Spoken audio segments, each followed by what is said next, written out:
नमस्ते, मैं प्रतीक गांधी। किसी का दिल टूटा, किसी को दर्द पहुंचा, किसी के अंदर आक्रोश उमड़ा। जज्बातों ने मानसिक संतुलन को ही उथल पुथल कर दिया और फिर गन का ट्रिगर दब गया, चाकू चल गया या गला घोंट कर किसी की जान ली। ये सब नहीं होना चाहिए था, पर अफसोस ये हुआ। क्राइम्स आजकल सीजन 2, कहानियां कुछ ऐसे इमोशंस की जो न जाने क्यों बेकाबू हो गए।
एक्सक्यूज मी, क्या आप मेरी मदद कर सकती है प्लीज? जी सर, बताइए। मुझे प्लेन शर्ट्स चाहिए, कलर्स में। कैजुअल या formals? Semi formal. Okay sir, please आइए।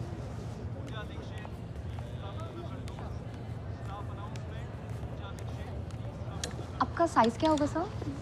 40? हाँ, 40।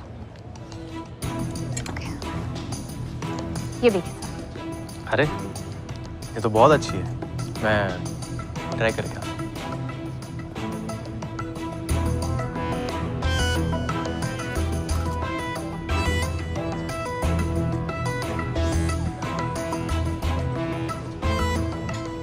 हाय, मुझे कुछ और शर्ट्स चाहिए, आप प्लीज दिखाएंगी? ओके सर, प्लीज आइए। मेरा नाम वैभव है। ओके सर, आपको सेमी फॉर्मल्स ही चाहिए या कैजुअल? नहीं, ऐसा कुछ नहीं है, जो आपको अच्छा लगे दिखा दीजिए। ओके, प्लीज आइए।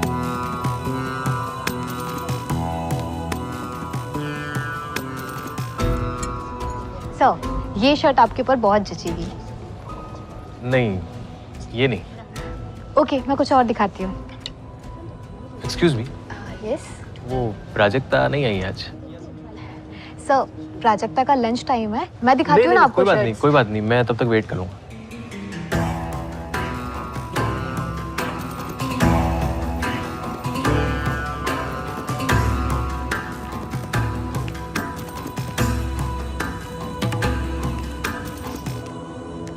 Hello sir. हाय, मैं वैभव, पहचाना? जी सर, मैं आपकी कैसे मदद कर सकती हूँ? हाँ, मुझे कुछ और शर्ट्स चाहिए। ओके सर, आइए।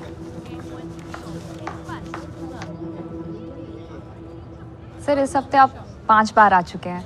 मैं काम करती हूँ, आपको हर टाइप के डिज़ाइंस और पैटर्न्स की शर्ट्स दिखा देती हूँ। आपको बार बार नहीं आना पड़ेगा। ओके? अगर आप एक साथ सब दिखा देंगी तो मैं आपसे मिलूंगा कैसे?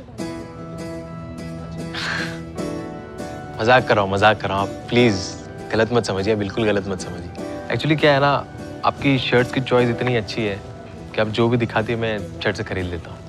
Thank you. वेलकम। अच्छा, कॉफ़ी पीने चलेंगे मेरे साथ?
सब कुछ नॉर्मल लग रहा है राजेश जी।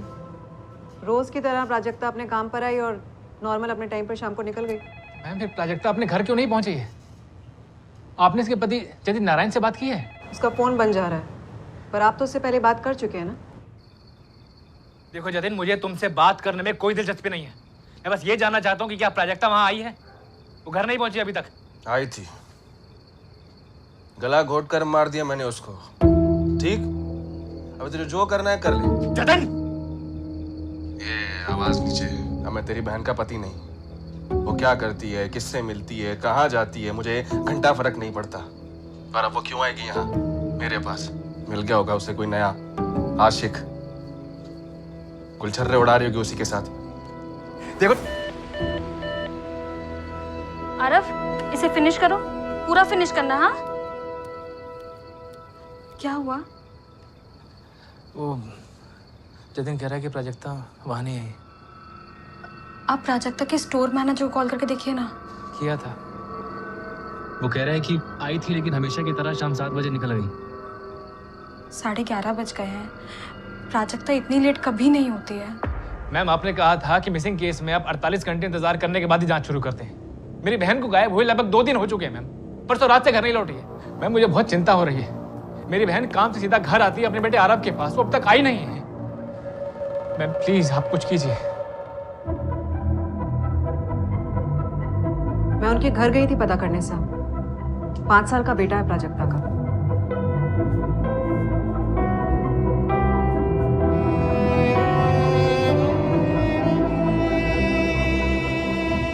सर, भोपाल और उसके आसपास के इलाकों में 11 अप्रैल की शाम को हुए सारे एक्सीडेंट केसेस चेक कर लिए, कुछ नहीं मिला। प्राजक्ता का husband, I mean ex husband Jatin Narayan, उसे पूछताछ की?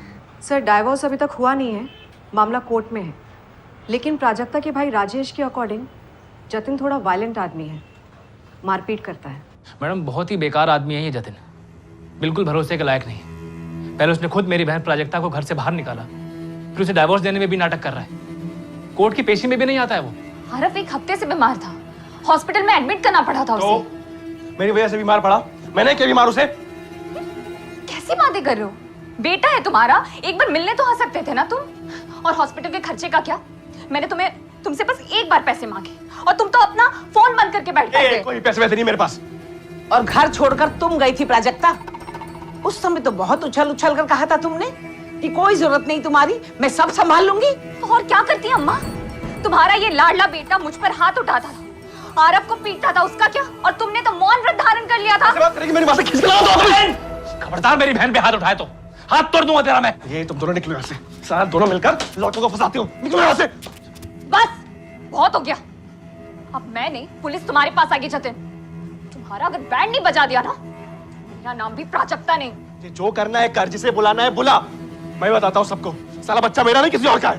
निकलो यहाँ से तुम, निकलो। निकम्मा है जतिन, फंस गई मेरी बहन उसके चुंगल में। पता नहीं तब प्राजक्ता ने क्या देखा था उस आदमी में जो उससे शादी कर ली।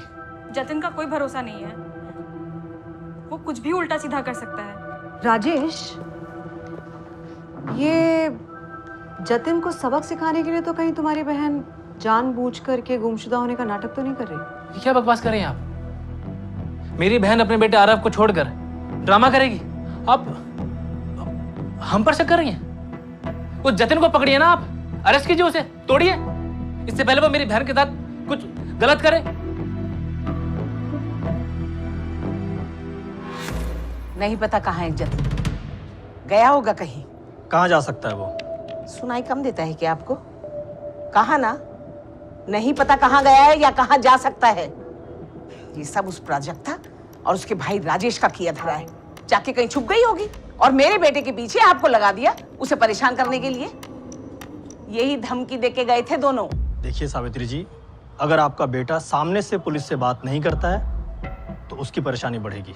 अब और क्या परेशान होगा, पहले से ही बहुत परेशान है वो। कोई काम वाम नहीं है उसके पास, और ऊपर से इस औरत ने जीना हराम कर रखा है उसका।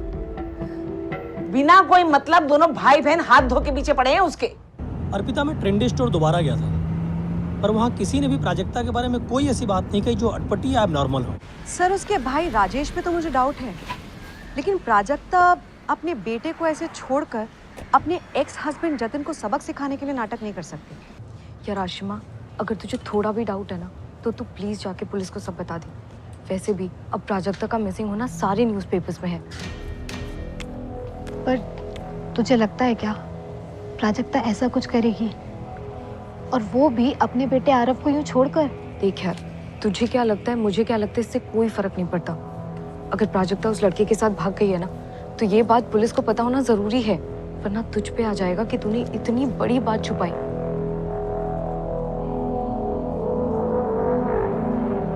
सर, मुझे उसका नाम तो नहीं पता, लेकिन वो सिर्फ प्राजक्ता के लिए आता था स्टोर में। Excuse me, yes. वो प्राजक्ता नहीं आई आज? जिस दिन प्राजक्ता का डे ऑफ था उस दिन भी आया था सर। उसके बारे में पूछा और चला गया। शॉपिंग भी नहीं की उस दिन। तो नाम क्या इस आदमी का? मुझे नहीं पता सर, मैंने एक बार प्राजक्ता से पूछा भी उसके बारे में। अरे वो बस एक कस्टमर है, और तू ना फालतू की स्टोरी मत बना।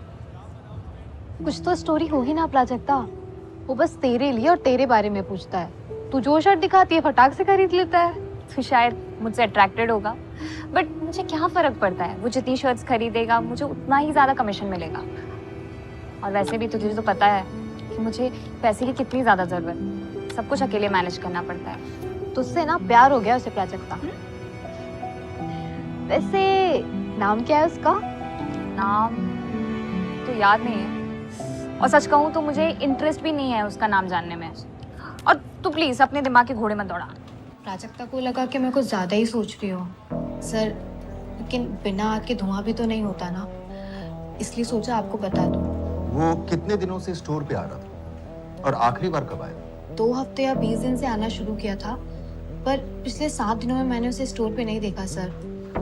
मुझे ना सॉलिड डाउट था, और अभी भी है, कि वो और प्राजक्ता कहीं बाहर मिलते थे।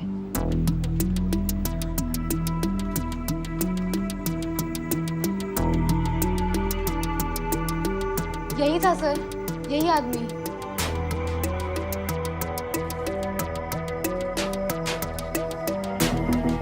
कौन है ये मैडम? मैं नहीं जानता इसे। मैंने भी इससे पहले कभी नहीं देखा।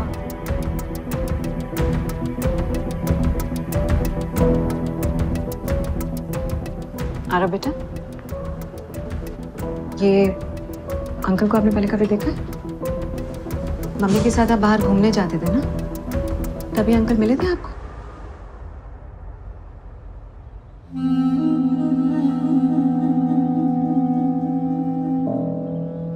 मेरी मम्मा कहाँ है आंटी? हम तुम्हारी मम्मा को जल्दी लेकर के आएंगे, प्रॉमिस।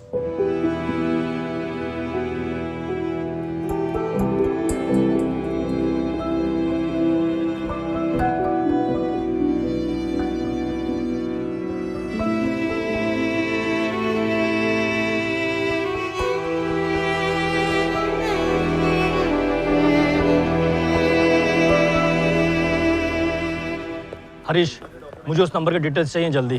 फ़ोन स्विच ऑफ आ रहा है। यहाँ जो लड़की मिसिंग है प्राजक्ता, उसकी लास्ट बात उसी नंबर पे हुई है। 4 दिन हो गए, लड़की मिली नहीं है। हम पे बहुत प्रेशर है, तू भी थोड़ा प्रेशर ले, नहीं तो आके बैठूंगा तेरे सर पे। पिछले 20 दिनों में प्राजक्ता की इस नंबर पे रेगुलर बात हुई है।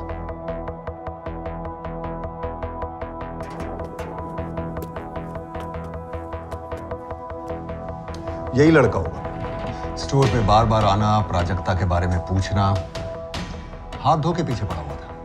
100% इसने प्राजक्ता को प्रपोज किया होगा, और प्राजक्ता इसके साथ भाग गई होगी। सोशल मीडिया पर कुछ मिला?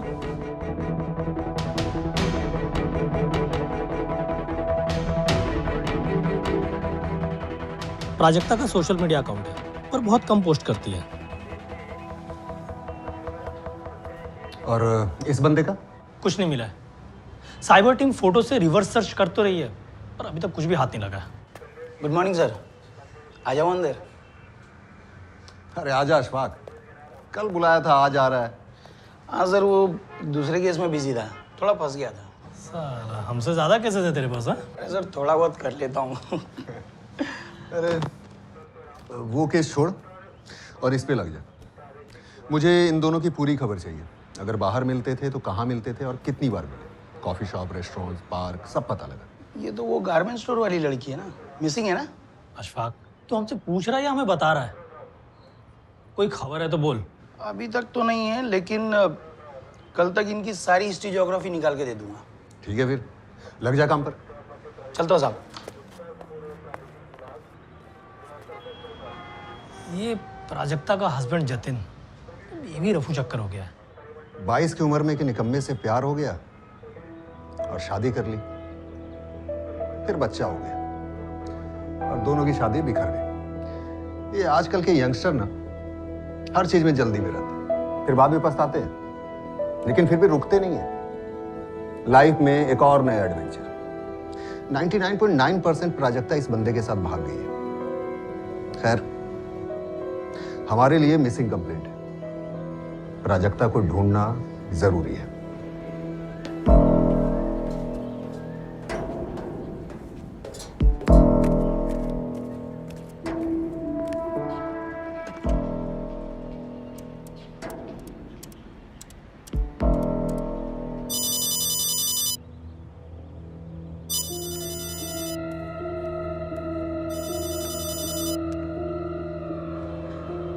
Hello,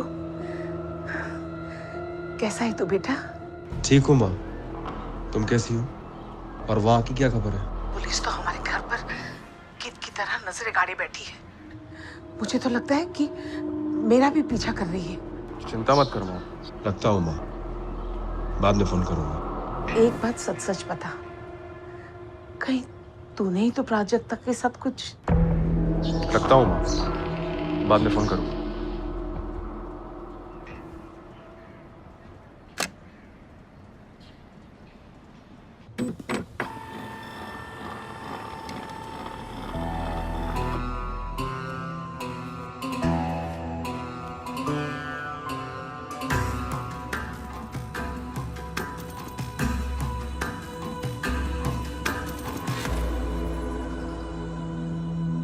let's meet cafe, Chaudhary circle, pin code 61। रोज शाम को प्राजक्ता और ये बंदे का मिलना यहीं पर होता था। सर, इनका लव स्टोरी का पूरा सीन यहीं पर है।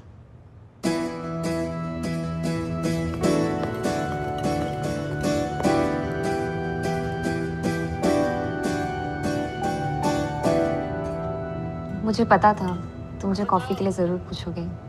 और तुम भी तो उसी दिन का इंतजार कर रही थी ना। प्यार तो मुझे उसी दिन हो गया था जिस दिन मैंने तुम्हें पहली बार देखा था। और सुनो, तुम अब भोली मत बनो जैसे तुम्हें कुछ पता ही नहीं। तुम भी मुझे चाहती हो ना? तुम मेरे बारे में जानते ही क्या हो? मैं एक 5 साल के बच्चे की माँ हूँ और पिछले 2-2.5 साल से मैं अपने हस्बैंड से अलग रह रही हूँ। ये एक गलत आदमी से प्यार और शादी करने का नतीजा है। हर इंसान गलत नहीं होता प्राजक्ता, और हर तजुर्बा एक जैसा नहीं होता। तुम्हारे साथ जो हुआ वो एक गलती थी, उस गलती को अपनी सजा मत बनाओ। अपने अतीत के दर्द से उबरने का हक है तुम्हें। आने वाली खुशियों पे क्यों शक है तुम्हें? मुझे आजमा के तो देखो, जिंदगी संवार दूंगा, तुम्हारी, मेरी और आरव की भी।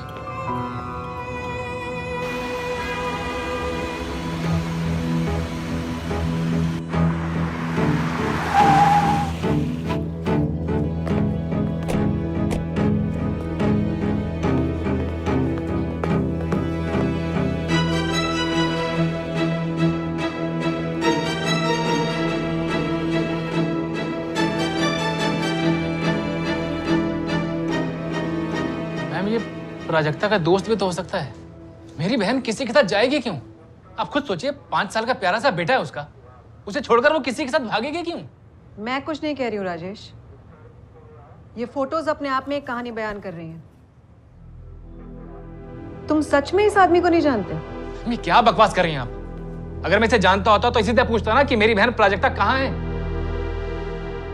मैम, मुझे डर लग रहा है मेरी बहन के साथ कुछ गलत तो नहीं हो गया। मैम, अगर मेरी बहन का इसके साथ कुछ होता भी जैसा कि आप कह रहे हैं तो मेरी बहन आकर मुझे तो बताती। मैं तो कुछ चाहता था कि प्राजक्ता लाइफ में दोबारा सेटल हो जाए, उसे प्यार करने वाला पति मिले, उसके बेटे आरव को एक अच्छा फादर मिले। मुझे नहीं पता मैम कौन है ये।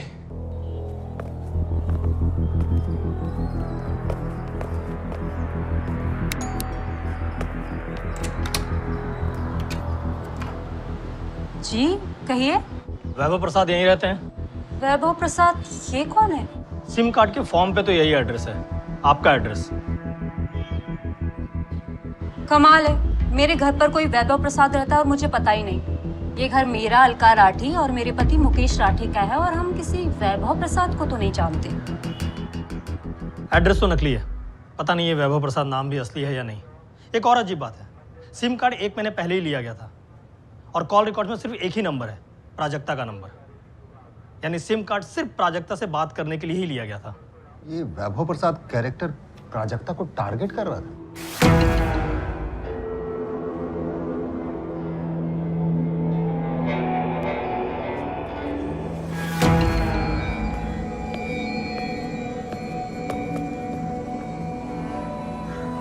तो यहाँ कोई ना कोई क्राइम के आसार भी दिख रहे हैं। सर, वैभव प्रसाद पक्का जतिन नारायण का हायर किया गया आदमी हो और जतिन नारायण ने ही वैभव प्रसाद को प्राजक्ता के पीछे भेजा होगा।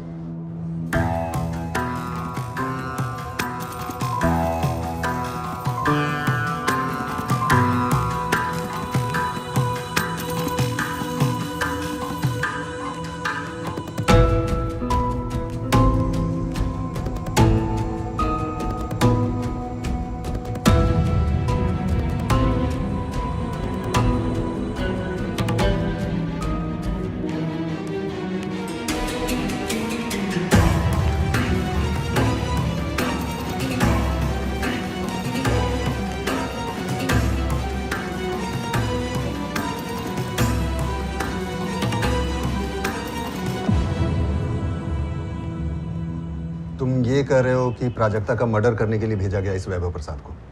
Yes sir. तब तो ये कोई हिस्ट्री शीटर भी हो सकता है।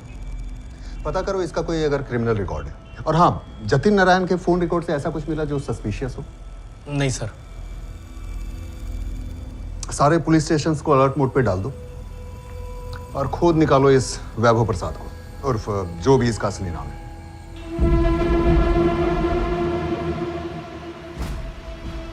ठीक से चेक कर जसवंत, उसका असली नाम वैभव प्रसाद नहीं हो सकता है। रुपेश, यही उसका नाम है। फाइल मेरे हाथ में है और डेट है 12 अप्रैल। अगर तुझे डाउट है तो खुद आके चेक कर ले। सर, इसका असली नाम वैभव ही है, वैभव प्रसाद। पर यह भी एक मिसिंग केस है। मिसिंग? अरे झोल है। ये प्राजक्ता को टारगेट कर रहा था और खुद मिसिंग है। 12 अप्रैल से लापता है। किवाड़पुर पुलिस स्टेशन में इसके खिलाफ मिसिंग कंप्लेंट भी हुई है। किसी ऑटो गैराज में काम करता था और कोई क्रिमिनल रिकॉर्ड नहीं है। इसकी मिसिंग कंप्लेंट किसने की है? इसी की वाइफ जानवी प्रसाद ने। मेरे पति वैभव के बारे में कुछ पता चला है?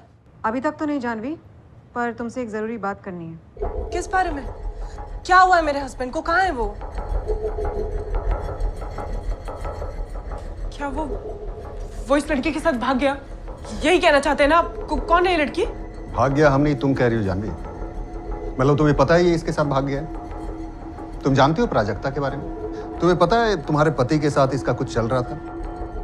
पता होता तो मिसिंग कंप्लेंट क्यों लिखवाती मैं? और जब रिपोर्ट लिखवाई थी तभी बोलती ना कि इस लड़की को ढूंढो, इसके साथ भागा होगा। अरे मुझे तो इसके बारे में अभी पता चल रहा है, अभी नाम पता चला इसका। तुम्हारे पति वैभव के साथ कैसा रिलेशन था तुम्हारा?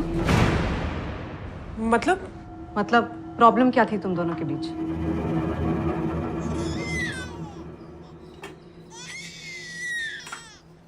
जानवी, मिंटू कब से रोए जा रहा है, देख नहीं सकती उसे? वैभव, तुम्हारा ही डब्बा बना रही हूँ मैं। 2 मिनट के लिए तुम देख लोगे उसको तो कुछ बिगड़ जाएगा क्या? मुझे तुम्हारा डब्बा नहीं चाहिए, मैं बाहर खा लूंगा। अरे तुम्हारे रोज रोज के यही ड्रामे।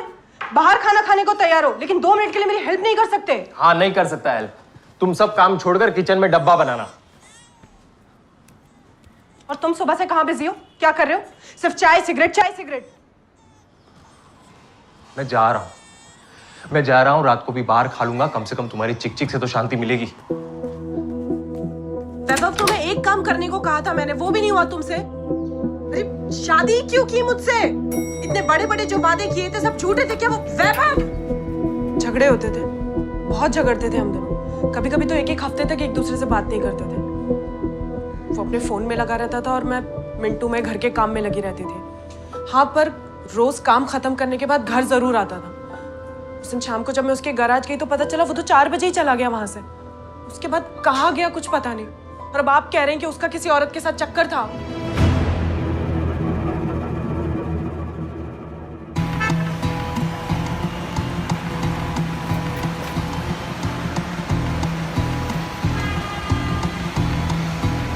वैभव अपनी शादी से खुश नहीं था और प्राजक्ता अपने पति से अलग रह रही थी। अरे ये दोनों कहीं भाग गए, यही केस है। मैं आरव से मिली हूँ सर, बहुत प्यारा बच्चा है और मुझे नहीं लगता कि प्राजक्ता अपने बेटे को छोड़ करके कहीं जाएगी।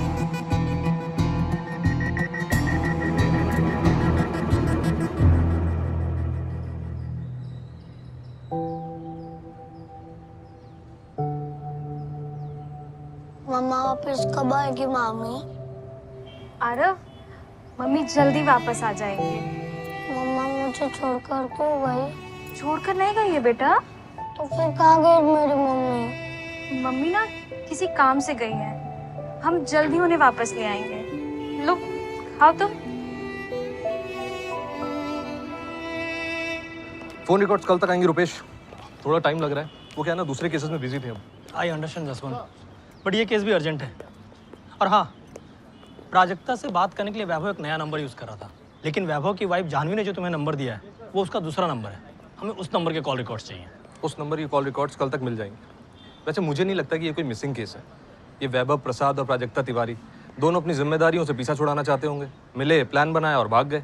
नहीं जसवंत, इस वैभव ने प्राजक्ता को टारगेट किया 100% प्राजक्ता के एक्स हस्बैंड जतिन के कहने पे। चलो एक बार तुम्हारी बात मान लेते हैं कि वैभव और प्राजक्ता का अफेयर था और दोनों रफू चक्कर हो गए, बट इन दैट केस ये जतिन ये क्यों अंडरग्राउंड है?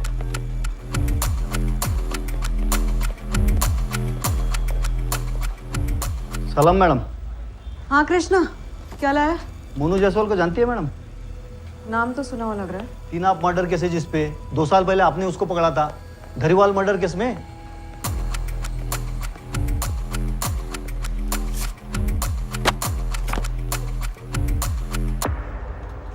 ये मोनू जायसवाल? हाँ यही मैडम। इसका इस केस में क्या कनेक्शन है? कल फोन आया था मैडम इसका मुझे, पर सामने आने से मना कर रहा है। क्या बोला? जानवी और वैभव दोनों को जानता है ये मोनू, जिस एरिया में उसका धंधा चलता है मैडम, हरिनगर। जानवी और वैभव का घर वही है।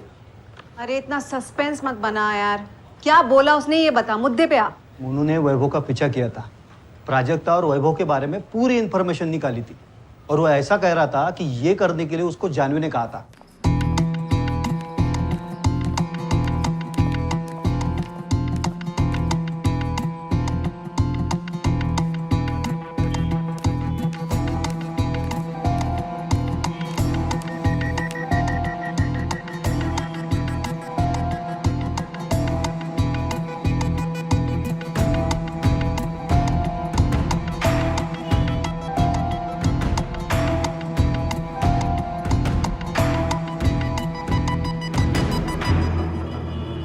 क्या नाम है लड़की का?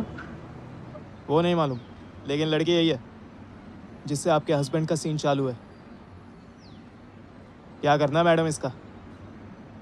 दोनों में से किसे भेजना है पवेलियन?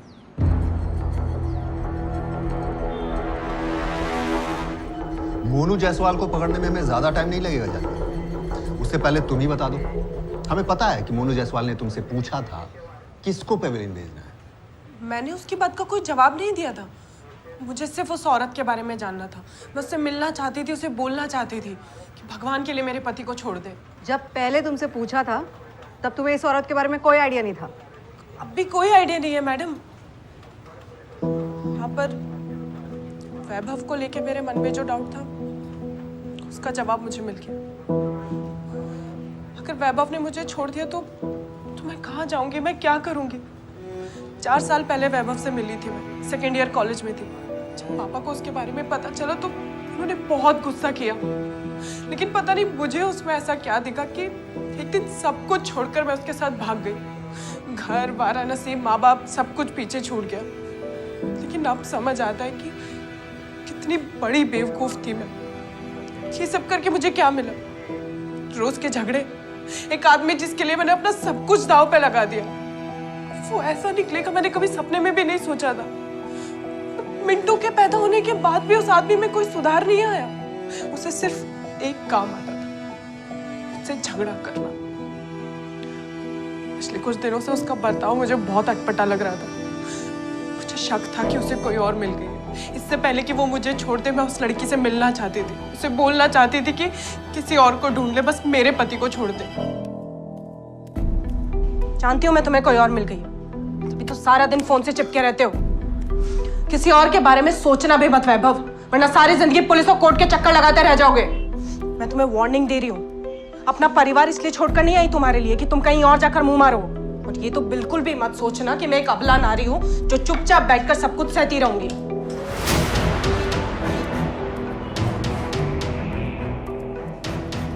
कहाँ जा रहे हो? वैभव, वैभव, जिस किसी के साथ भी चक्कर चल रहा है ना तुम्हारा, सब पता लगा सकती हूँ मैं।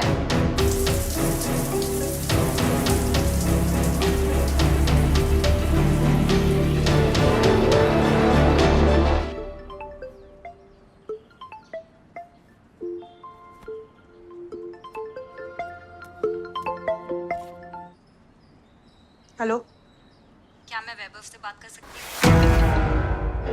कौन बोल रहा है? मैं उनकी फ्रेंड हूँ। तुझे शर्म नहीं आती? क्या बोल रही हैं आप? तुझे पता है ना वैभव शादीशुदा है, या उसने बताया नहीं तुझे? माफ कीजिए, मुझे वैभव से बात करनी है। वैभव के आसपास भी आई है ना तो काट के रख दूंगी, समझी? Hello hello hello. कौन थी ये? कोई काम का फोन होगा यार। तुम्हारे ऑटो गैराज में लड़कियां कब से काम करने लग गई? कस्टमर भी हो सकता है। तो कस्टमर गैराज में डायरेक्टली फोन करेगा ना, या पर्सनली तुम्हें फोन मिलाएगा? मुझे नहीं पता, परेशान हो गया हो तुम्हारे इन फालतू के सवालों से। वैभव, वैभव,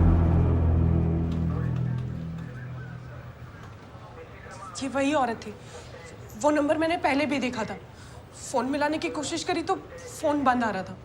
मुझे शक हुआ कि वो दोनों आपस में किसी और नंबर से बात करते होंगे, तो मैंने मोनू जायसवाल को कांटेक्ट किया। उसे इस औरत के बारे में पता लगाने को कहा। मोनू को इसके लिए मैंने पैसे भी दिए थे। फिर अचानक वैभव गायब हो गया। तो मोनू से भी मेरी बात नहीं हो पा रही थी। पता नहीं उसने आपको फोन करके सब कुछ कैसे बता दिया, पर मेरा यकीन मानिए, मेरा इरादा सिर्फ इस औरत के बारे में पता करना था। इससे मिलकर सिर्फ इसे ये बोलना चाहती थी कि मेरी शादीशुदा जिंदगी बर्बाद न करे। कब बात हुई थी तुम्हारी इस औरत प्राजक्ता से? जब उसने वैभव के नंबर पर फोन किया था? हाँ, तभी बात हुई थी, लगभग 2 हफ्ते पहले।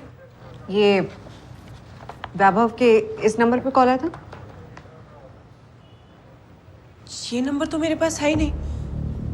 इस नंबर से वैभव उस चुड़ैल से बात करता था। 1 मिनट।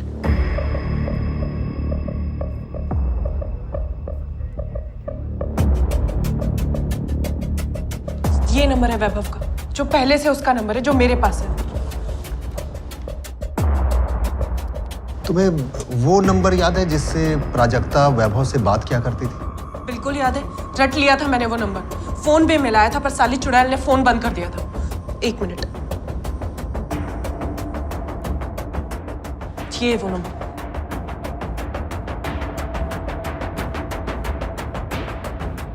प्राजक्ता का ये नंबर हमारे पास नहीं है।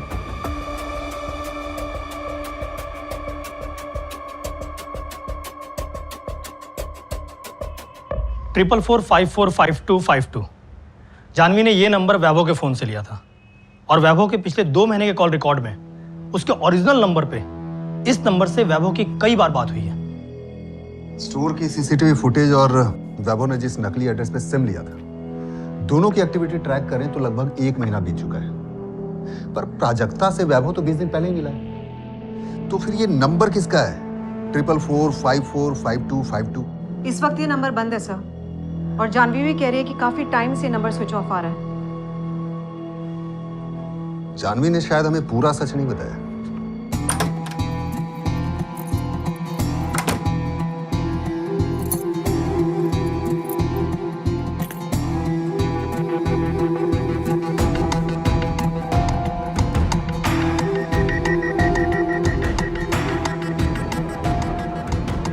इस नंबर के कॉल रिकॉर्ड्स हमें कल चाहिए थे हरीश, बहुत अर्जेंट है। सर आप मेरे पे बहुत प्रेशर डालते हैं हमेशा, मेरी भी सोचिए थोड़ा कभी। ये सब इतनी जल्दी नहीं। तेरा सोच के कल का बोल रहा हूँ। कल सुबह तक सारे डिटेल्स मेरे टेबल पे होने चाहिए।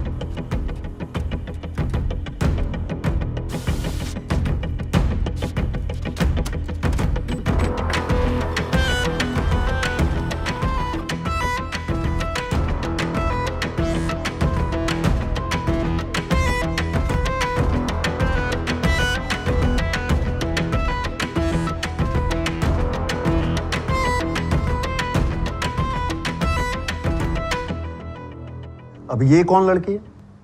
रश्मि कुशवाहा।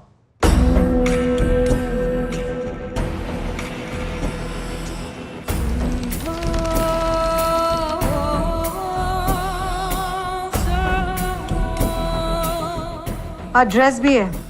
उम्मीद करो कि ये फेक ना हो।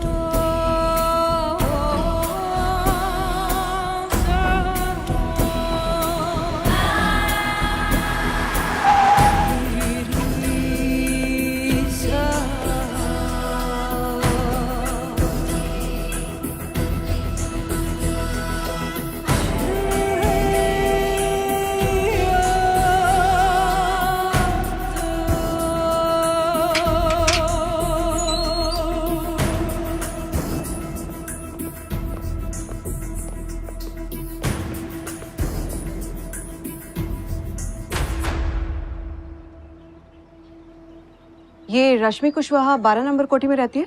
रहती थी मतलब अभी कहाँ मिलेगी? वो तो मर चुकी है। मर चुकी है?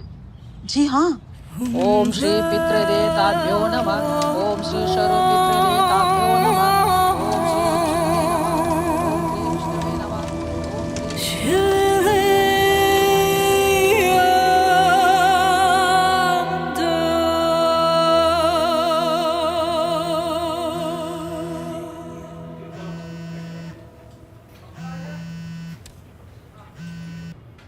हेलो, नीलेश कुशवाहा जी, कहिए। शास्त्री नगर पुलिस स्टेशन से इंस्पेक्टर अविनाश सिंह बात कर रहा हूँ। जी बोलिए सर। आपकी बहन रश्मि के बारे में बात कर रही है। क्या बात है सर? रश्मि ने सुसाइड की थी। जी सर। नीलेश, जल्दी अपने घर पहुंचो, मैं तुम्हारे घर के बाहर ही खड़ा हूँ। एक घंटा लग जाएगा और कुछ काम भी निपटाना है ऑफिस में। बॉस को भी पूछना पड़ेगा। अरे बॉस को कहो, पुलिस का मामला है, अर्जेंट बुलाया है। मैं आता हूँ।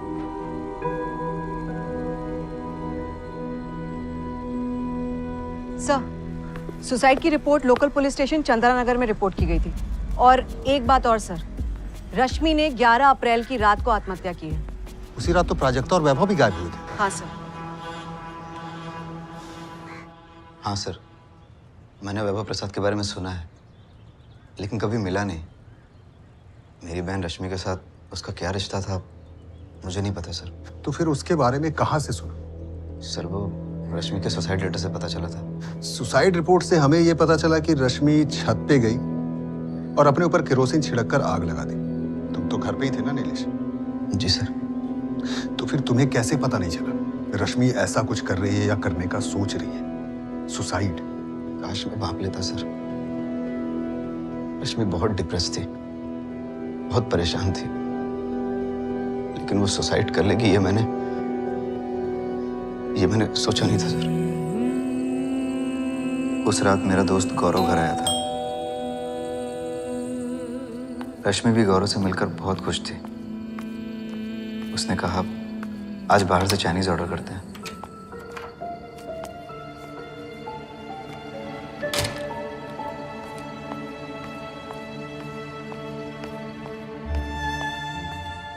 हमने साथ बैठकर खाना खाया। सब कुछ नॉर्मल था। रश्मि को देखकर ऐसा कुछ नहीं लगा।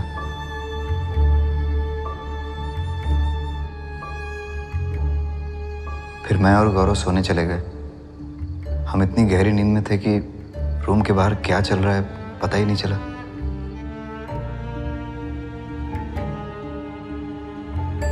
सुबह जब मैं उठा और कमरे से बाहर निकला तो कुछ अजीब सी स्मेल आई। किचन में गया तो देखा फ्लोर पर केरोसिन बिखरा हुआ था।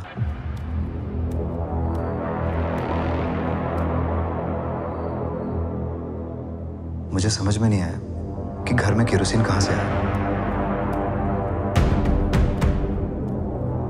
जब मैंने मेन डोर चेक किया तो वो अंदर से ही बंद था।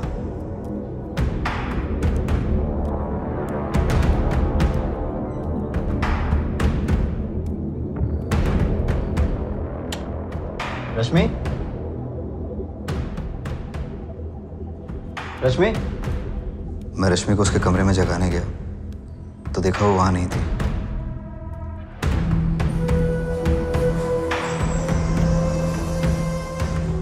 रश्मि, रश्मि,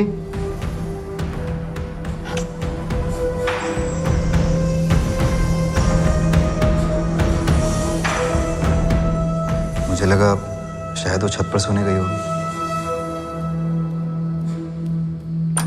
रश्मि, रश्मि,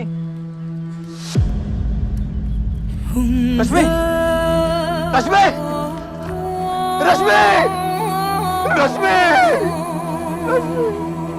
गौरव, गौरव!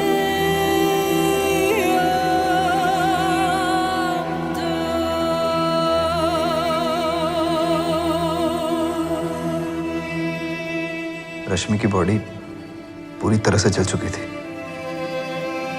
रश्मि का सुसाइड नोट पुलिस को रश्मि के कमरे से ही मिला। रश्मि पहले से ही अपनी जिंदगी से बहुत परेशान थी। पिछले कई महीनों से बहुत दुखी थी, गुमसुम सी रहती थी। न जाने कहां से ये वैभव प्रसाद उसकी जिंदगी बर्बाद करने आ गया। केरोसिन कहाँ से मिला रश्मि को? पता नहीं। रश्मि उस शाम को बहुत खुश दिख रही थी। ऐसा कुछ करने का सोच भी रही थी, ये मुझे पता नहीं चला सर। ये गौरव कहाँ रहता है? हाँ रुपेश। सर, जतिन नारायण ने सरेंडर कर दिया है। पिछले आधे घंटे से धुलाई कर रहे हैं इसकी, पर इसकी सुई तो अटक ही गई है। कह रहा है इसे प्राजक्ता के बारे में कुछ भी नहीं पता। जब राजेश का फोन आया तो ये डर गया और इसे भाग कर छुप गया था। पर तो ये उल्टा राजेश पे इल्जाम लगा रहा है। कह रहा है उसी ने अपनी बहन प्राजक्ता के साथ कुछ किया होगा। प्राजक्ता के गायब होने के पीछे एक और नया एंगल। इधर रश्मि ने सुसाइड नोट में वैभव प्रसाद का नाम ही मेंशन किया है। चंद्रनगर पुलिस स्टेशन से रश्मि की सुसाइड की पूरी स्टोरी जाननी होगी, सुसाइड नोट और इन्वेस्टिगेशन की सारी डिटेल्स। आखिर ये वैभव प्रसाद है कौन? पहले प्राजक्ता और अब ये रश्मि कुशवाहा। अपने अतीत के दर्द से उबरने का हक है तुम्हें। आने वाली खुशियों पे क्यों शक है तुम्हें रश्मि? ऐसा तुम अब कह रहे हो वैभव। एक बार मेरे बारे में सब जान लोगे तो तुम्हारा इरादा बदल जाएगा। सब कुछ बदल सकता है, पर मैं कभी नहीं बदलूंगा। ना मैं, ना तुम्हारे लिए मेरा प्यार प्राजक्ता।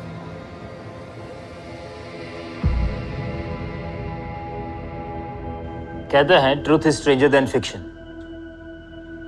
इस कहानी का सच भी कल्पनाओं से परे है। अब सच तो वही बता सकता है जो जिंदा है। रश्मि ने सुसाइड कर लिया, प्राजक्ता का कहीं कोई पता नहीं, और इन दोनों के बीच की कॉमन लिंक वैभव,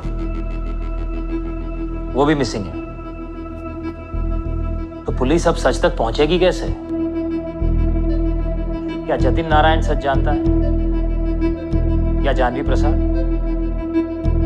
या प्राजक्ता का भाई राजेश, या फिर रश्मि का भाई नीलेश और उसका दोस्त गौरव?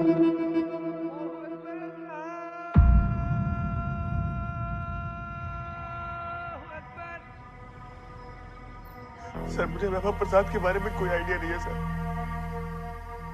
मैं वैसे ही प्राजक्ता से इतना दुखी था, किसी और को उसके पीछे लगा कर क्यों झमेला बोल लूंगा सर। मेरा यकीन करिए सर, मुझे कुछ नहीं पता। नहीं, नाम नहीं पता था। प्राजक्ता थी या रश्मि कुशवाहा, मेरी तो सिर्फ उससे बात हुई थी। मुझे लगा ये वही औरत थी जिसका फोटो मुझे मोनू जायसवाल ने दिखाया था। मैंने केवाड़पुर पुलिस स्टेशन में बात की थी। वैभव प्रसाद मिसिंग केस के बारे में मुझे पता है। ऐसे नहीं कि रश्मि कुशवाहा ने अपने सुसाइड नोट में सिर्फ वैभव का नाम लिखा। आप खुद पढ़ लीजिए।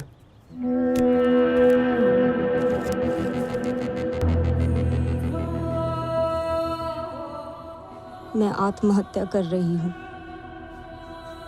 मेरी मौत का जिम्मेदार तरुण बघेल है। अब ये तरुण बघेल कौन है?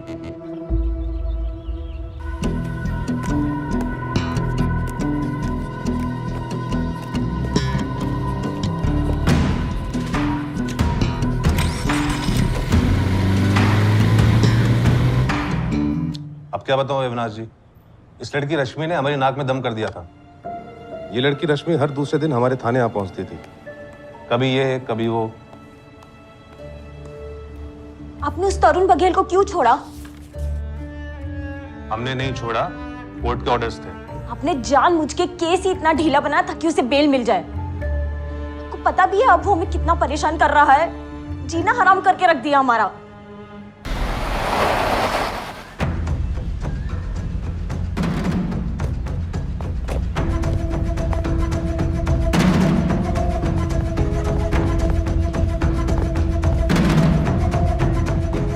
ए पूजा, रश्मि और नीलेश को बाहर बुला।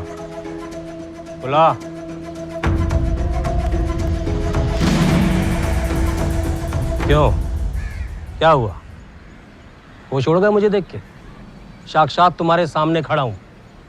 पुलिस भी मेरा कुछ नहीं बिगाड़ पाई, लेकिन अब मैं तुम्हारा सब कुछ बिगाड़ दूंगा। निकल जा यहाँ से हरामी। हरामी बोलती है मुझे? हरामी पना तो तू मेरा अभी देखेगी। तेरे माँ बाप तो मर गए बिना मेरे लोन का पैसा चुकाए, लेकिन अब तुम दोनों को मेरा लोन और मेरा सूद दोनों चुकाना हो, वरना उठा के बाहर फेंक दूंगा।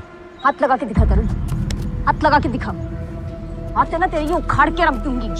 अच्छा तरुण जी, मैं आपका पूरा लोन चुका दूंगा। मैं जॉब कर रहा हूँ। इस घंटे को इतनी इज्जत मत दो भैया, अब आपका खूनी है ये। सही कहा रश्मि तूने, गुंडा हूं मैं। तेरा माँ बाप का हाल तो तूने देख ही लिया है, अब देख तेरा और तेरे इस भाई का क्या हाल करूंगा।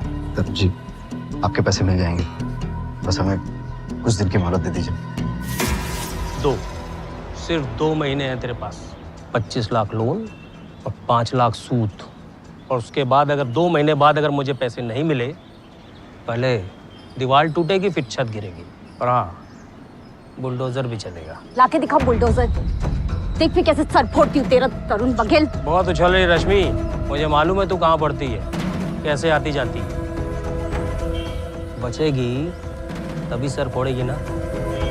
वो खुलेआम आकर हमें धमकी देता है और उसे बेल मिल जाती है, ये इंसाफ है आपका? रश्मि, फिर से बता रहा हूं, हमने उसे बेल नहीं दी है, कोर्ट के ऑर्डर से, इसलिए छोड़ना पड़ा। और अगर उसने तुम्हें धमकी दी है तो तुम कंप्लेंट लिखवाओ।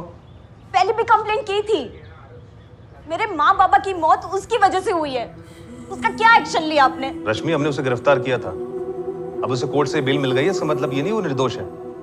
हम इन्वेस्टिगेट कर रहे हैं। तो फिर आप उसे दोबारा गिरफ्तार कीजिए। मैं कह रही हूँ ना, मेरे माँ बाबा की मौत का जिम्मेदार तरुण है। हमने तरुण बघेल को भी वार्निंग दी थी। एक व्यापारी है, लोग उससे ब्याज पे पैसे उठाते हैं। रश्मि के फादर ने भी तरुण बघेल से पैसे उधार लिए थे, लेकिन लौटा नहीं पाए। मैं आत्महत्या कर रही हूँ। मेरी मौत का जिम्मेदार तरुण बघेल है। मेरे माँ बाप ने भी अपनी जान तरुण बघेल के वजह से गंवाई, और आज मेरी मौत का जिम्मेदार तरुण बघेल ही है। तरुण बघेल और वैभव प्रसाद, ये दोनों जिम्मेदार हैं मेरी मौत के। वैभव प्रसाद वो आदमी है जिसने सिर्फ और सिर्फ मेरा फायदा उठाया है, इस्तेमाल किया है मेरा। माँ, बाबा, मैं बहुत जल्द आपसे मिलूंगी। रश्मि। रश्मि तरुण बघेल से परेशान थी और इसमें वैभव प्रसाद भी यहाँ टपका। अपने माँ बाप को खोने के बाद रश्मि जैसे पागल सी हो गई थी। हमने तो ये भी सुना है कि नीलेश की पत्नी पूजा भी रश्मि की हरकतों से परेशान होकर घर छोड़कर चली गई। रश्मि के पेरेंट्स ने भी सुसाइड किया था क्या? जी, 1 साल पहले।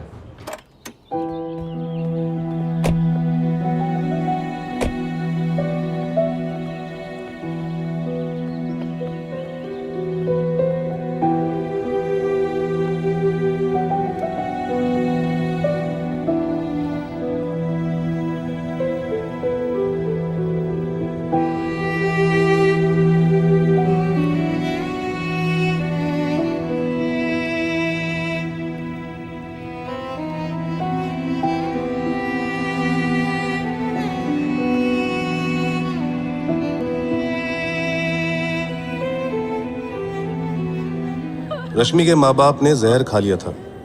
सुसाइड नोट में साफ साफ लिखा था कि तरुण बघेल के अत्याचारों से तंग आकर वो अपनी जान ले रहे हैं। अबेटमेंट टू सुसाइड के तहत हमने तरुण बघेल को गिरफ्तार भी किया था।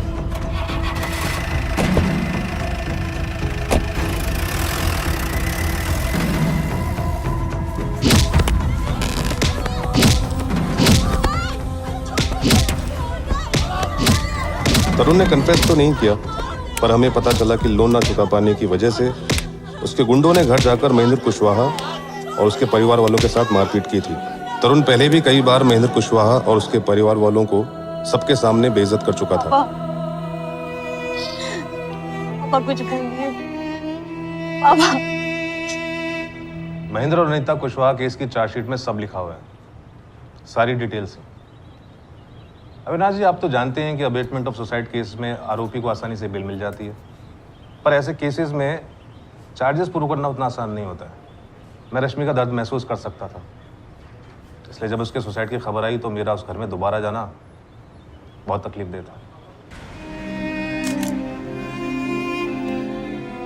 पहली 2 सुसाइड्स बहुत डरावनी थी और ये हद से भी ज्यादा भयानक। सुसाइड करते वक्त रश्मि किस दर्द से गुजरी होगी, सोच के भी रोंगटे खड़े हो जाते हैं। उसने अपने ऊपर केरोसिन छिड़का और आग लगा दी। चीखी नहीं, चिल्लाई नहीं।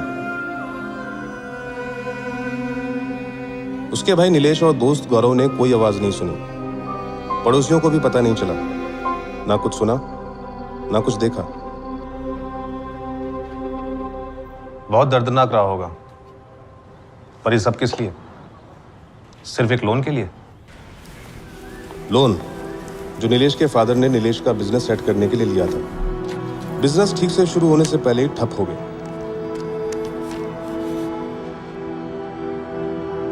सारा पैसा गंवाया वो अलग, और अब उनके सर पर लोन की तलवार लटक रही थी।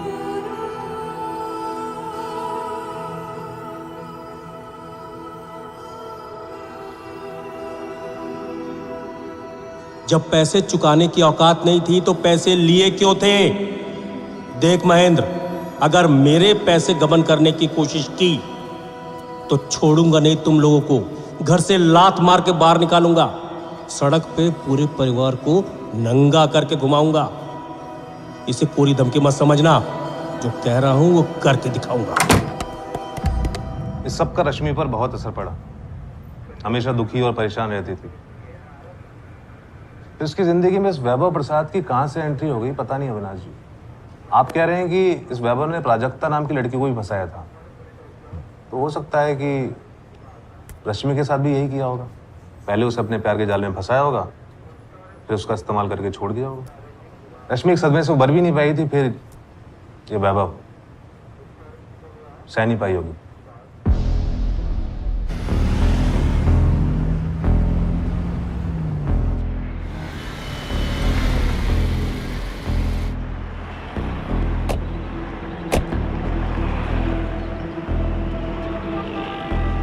सर, रश्मि तरुण बघेल से परेशान थी पर उसे सजा दिलवाने के लिए लड़ रही थी, लेकिन तभी अचानक सीन में एंट्री करता है वैभव प्रसाद और रश्मि सुसाइड कर लेती है। दूसरी तरफ प्राजक्ता मिसिंग है। क्या थ्योरी बना रहे हो रुपेश? यही कि कहीं तरुण बघेल ने ही वैभव प्रसाद को भेजकर रश्मि को टारगेट बनाकर उसे ठिकाने लगाया हो, और दूसरी तरफ प्राजक्ता ने भी तरुण बघेल से पैसे उधार लिए हों और पैसे नहीं चुका पाई, तो तरुण बघेल ने वहां भी वैभव प्रसाद को भेजकर प्राजक्ता को ठिकाने लगाया। अपने अतीत के दर्द से उबरने का हक है तुम्हें। आने वाली खुशियों पे क्यों शक है तुम्हें रश्मि? ऐसा तुम अब कह रहे हो वैभव। एक बार मेरे बारे में सब जान लोगे तो तुम्हारा इरादा बदल जाएगा। सब कुछ बदल सकता, पर मैं कभी नहीं बदलूंगा। ना मैं, ना तुम्हारे लिए मेरा प्यार प्राजक्ता।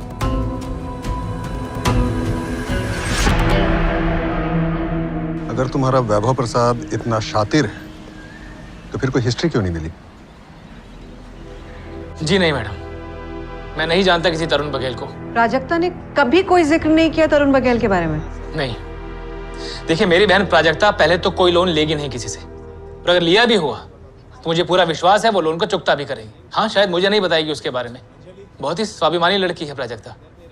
बहुत मेहनत करके अपने बेटे आरव की देखभाल कर रही थी वो। मैम, आपने इस तरुण बघेल से पूछताछ की? क्या इसने मेरी बहन को अगवा किया है?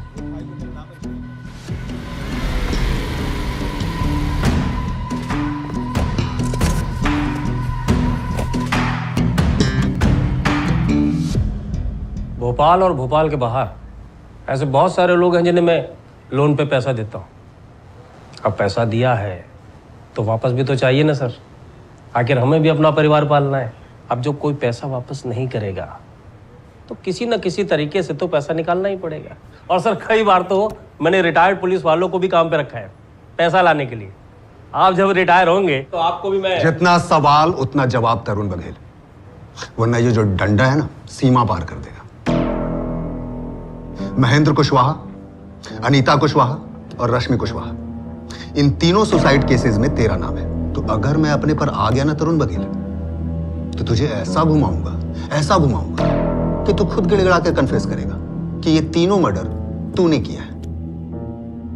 कुछ भी सर, कुछ भी बोल रहे हैं आप। चुप। और सीधा सीधा बताइए वैभव प्रसाद है कौन? वैभव प्रसाद? हाँ, वैभव प्रसाद। ये वैभव प्रसाद और ये प्राजक्ता तिवारी। सर मैं किसी वैभव प्रसाद और प्राजक्ता तिवारी किसी को नहीं जानता।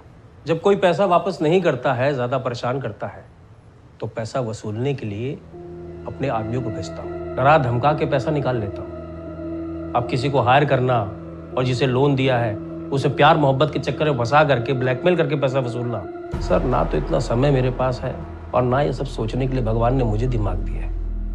पैसा वसूलने के लिए सर इतनी लंबी चौड़ी कहानी बुनना मेरे बस की बात नहीं सर।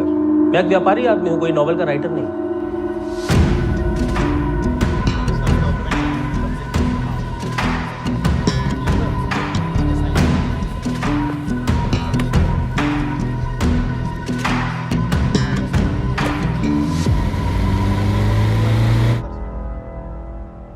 आपको 1 घंटा बैठा के पूरा केस समझाया तो था। महेंद्र और अनीता कुशवाहा का केस सुसाइड का है। आप खामखा अपना टाइम वेस्ट कर रहे हैं। दोनों का पोस्टमार्टम हुआ था प्रॉपर तरीके से। शंभू जी, मैं रश्मि कुशवाहा के केस की बात कर रहा हूँ। पक्का उसने सुसाइड किया था? अरे हाँ, उसका भी पोस्टमार्टम करवाया था। पूरी बॉडी जल चुकी थी।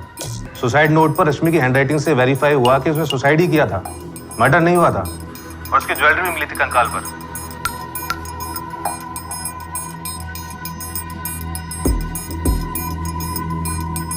रुपेश, मध्य प्रदेश के हर अखबार में वैभव प्रसाद और प्राजक्ता तिवारी दोनों की फोटो छपवा, और एमपी के बाहर भी अखबार के जितने भी एडिशंस हैं उन सब में दोनों की फोटो आनी चाहिए।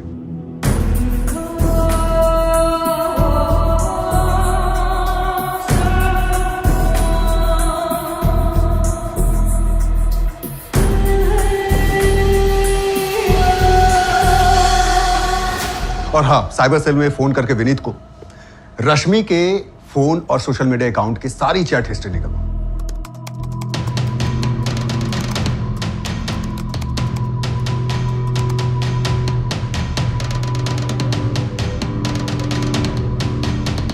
वैभव ने प्राजक्ता को उस गारमेंट स्टोर में टारगेट किया जहां प्राजक्ता काम करती थी।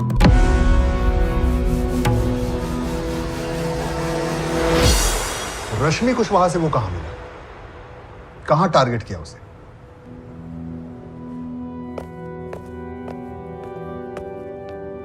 सर मैंने काफी सर्च मारा, प्राजक्ता के सोशल मीडिया अकाउंट्स तो मिले, लेकिन रश्मि कुशवाहा और वैभव प्रसाद के नहीं। अरे ऐसा कैसे हो सकता है कि दोनों के सोशल मीडिया अकाउंट हो ही ना?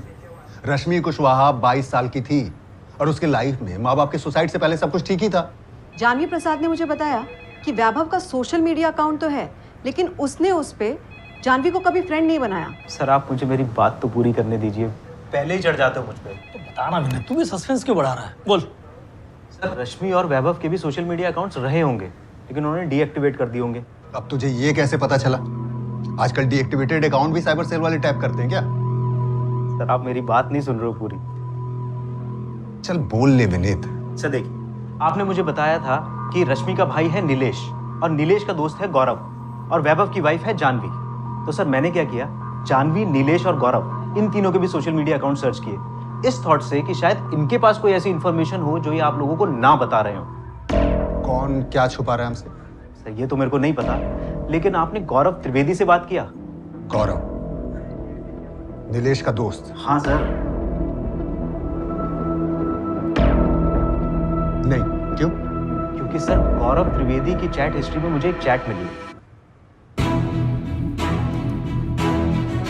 गौरव की चैट।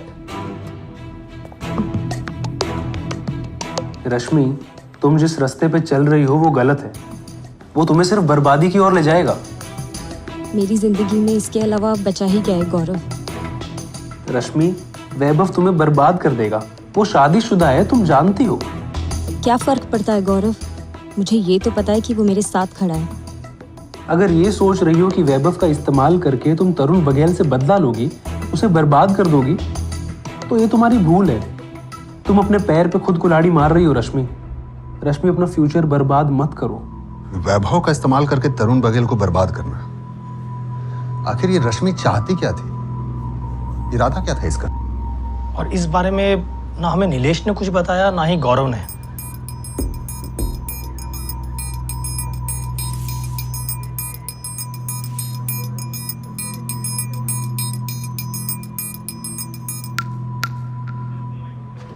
मैंने जो रश्मि को कहा था वही हुआ।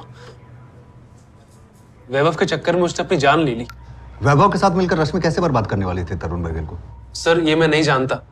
रश्मि ने मुझे इस बारे में कभी कुछ नहीं बताया। गौरव, मुझे लगता है कि रश्मि ने सुसाइड नहीं किया, तुमने उसका मर्डर किया। नहीं सर, रश्मि ने सुसाइड ही किया है। तुम अपने पैर पर खुद कुल्हाड़ी मार रही हो रश्मि, ऐसा खुद तुमने लिखा है रश्मि के चैट। तुम रश्मि को लाइक करते थे, सही है ना?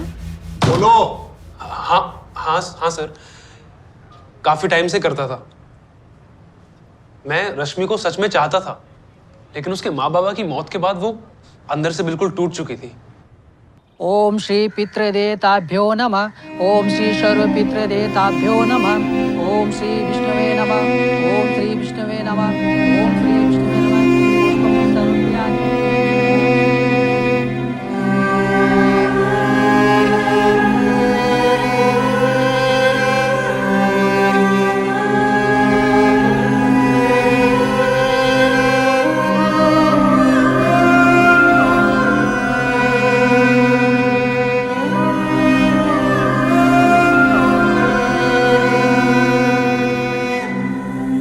किसी से बात नहीं करती थी, घंटों अकेली बैठी रहती थी। उसके अंदर एक अजीब सा तूफान उमड़ रहा था। अब रश्मि की लाइफ का सिर्फ एक ही विलन था, तरुण बघेल। अपने माँ बाबा की मौत के लिए वो उसे सजा दिलवाना चाहती थी। अब उसकी जिंदगी का सिर्फ एक ही मकसद था, तरुण बघेल की बर्बादी। रश्मि, तरुण बघेल सिर्फ बेल पे छूटा है।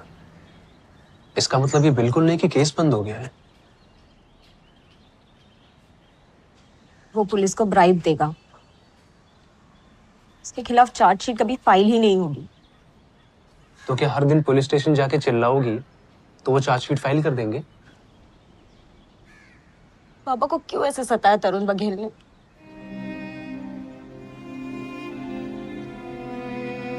मैंने कभी ये नहीं कहा था कि ऐसे वापस नहीं करेंगे। बस थोड़ा वक्त मांगा था उन्होंने, कि फिर भी बार बार उनकी बेइज्जती की गई, उन्हें पीटा गया।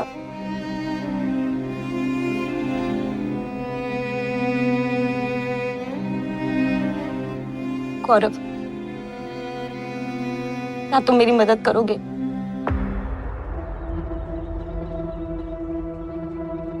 मैं रश्मि से प्यार करता था, वो भी मुझे चाहती थी।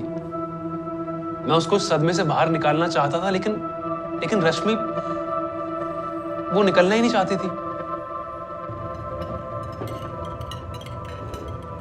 गौरव, अगर मुझसे सच्चा प्यार करते हो तो प्लीज मेरी हेल्प करो। क्या करना चाहती हो रश्मि? तरुण बघेल को फंसाना, जाल में फंसाना है उसे। जो हाल उसने मेरे माँ बापा का किया, उसका भी वही हाल करना है। रश्मि, प्लीज अपने अंदर से ये नेगेटिव थॉट्स निकाल दो। देखो, जो भी हुआ वो गलत था, और जो तुम सोच रही हो वो भी उतना ही गलत है। तुम्हें अपने माँ बाबा के लिए कुछ अच्छा करना है तो अपने फ्यूचर पे ध्यान दो। कॉलेज की पढ़ाई पूरी करो, अपनी जिंदगी को बेहतर बनाओ। तरुण बघेल की वजह से माँ बाबा ने सुसाइड किया।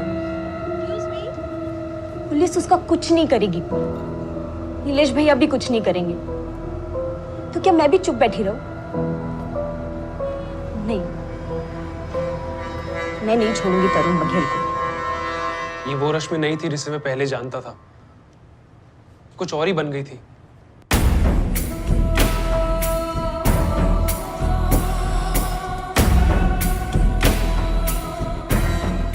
वो हर दिन एक नई क्राइम नॉवल पढ़ने लग गई थी।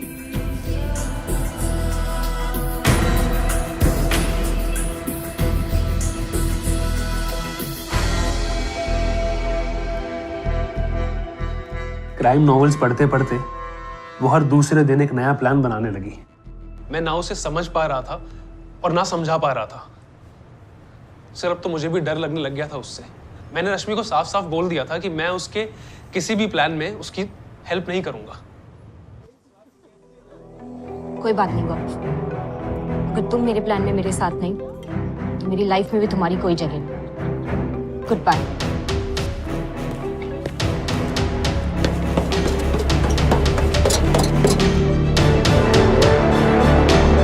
सर उसके बाद में रश्मि से नहीं मिला। हाँ लेकिन मुझे पता चला कि वैभव नाम का कोई आदमी रश्मि की लाइफ में आया है। मैंने कोशिश की रश्मि को समझाने की कि ये रिवेंज, बदला, ये सब छोड़ दे, लेकिन रश्मि ने मेरी नहीं सुनी। क्या नीलेश को पता था कि रश्मि तरुण से बदला लेना चाहती है? सर मुझे इस बारे में कुछ नहीं पता। नीलेश खुद परेशान था सर। रश्मि के पागलपन और हरकतों की वजह से नीलेश की वाइफ पूजा वो घर छोड़ के जा चुकी थी। वो भी रश्मि की हरकतों को बर्दाश्त नहीं कर पाई। रश्मि क्या प्लान कर रही थी वैभव के साथ तरुण से बदला लेने के लिए? और वैभव क्यों छोड़कर चला गया रश्मि? मुझे इस बारे में कुछ नहीं पता सर। हाँ मैं इतना जानता हूँ कि वैभव और रश्मि दोनों ऑनलाइन मिले थे। मैंने रश्मि को वार्न करने की कोशिश की कि वैभव जो है वो सही आदमी नहीं है, लेकिन सर रश्मि ने मेरी नहीं सुनी। फिर आपने बताया कि वैभव ने ऐसे ही एक लड़की प्राजक्ता को फंसाया। सर वैभव ने रश्मि का फिजिकली इस्तेमाल किया होगा सर, और उसके बाद रश्मि को और उसके प्लान को डंप कर दिया। सर शायद इसीलिए रश्मि टूटकर सुसाइड।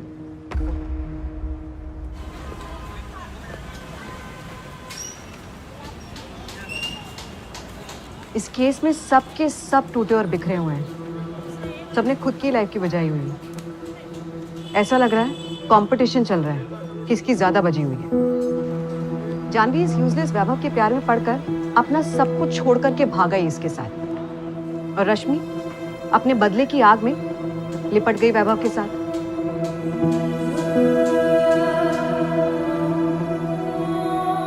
और प्राजक्ता का जानवी जैसा सेम टू सेम टूटी हुई लव स्टोरी और शादी आ गिरी वैभव के ही जाल में। सर रश्मि पहले से ही डिप्रेस थी। वैभव ने धोखा दिया, उसने सुसाइड कर लिया। और इस प्राजक्ता का मुझे सीरियस डाउट है कि हमें कभी भी मिलेगी। ये वैभव कैरेक्टर सिर्फ अपने मजे के लिए लड़कियों को इस्तेमाल करता है। इसने प्राजक्ता का मर्डर किया होगा। कंफर्म कैसे कह सकती हो अर्पिता? अभी तक तो कोई भी एविडेंस हमारे हाथ नहीं लगा है। सर 10 दिन हो गए हैं। वो जिंदा है ऐसा भी कुछ हमें नहीं मिला है।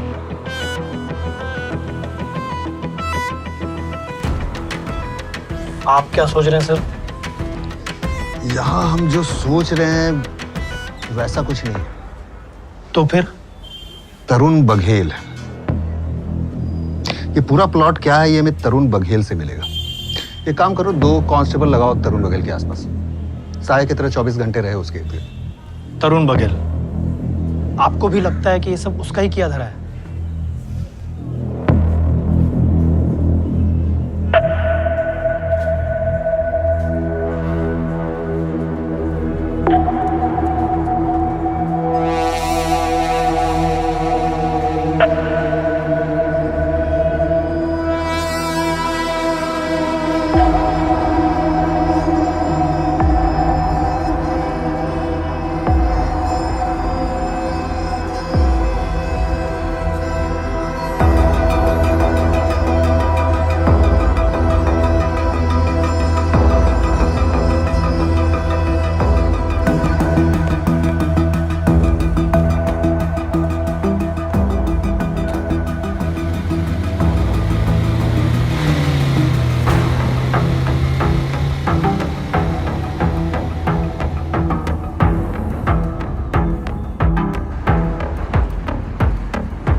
तरुण जी की गाड़ी कोठी के अंदर पहुंच चुकी है।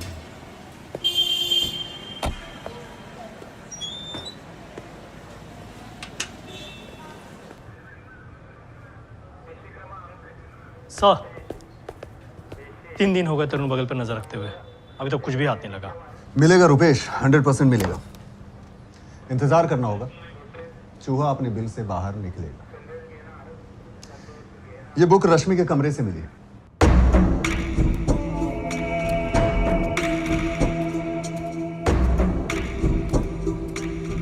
सर, ये बुक रश्मि के शेल्फ से मिली।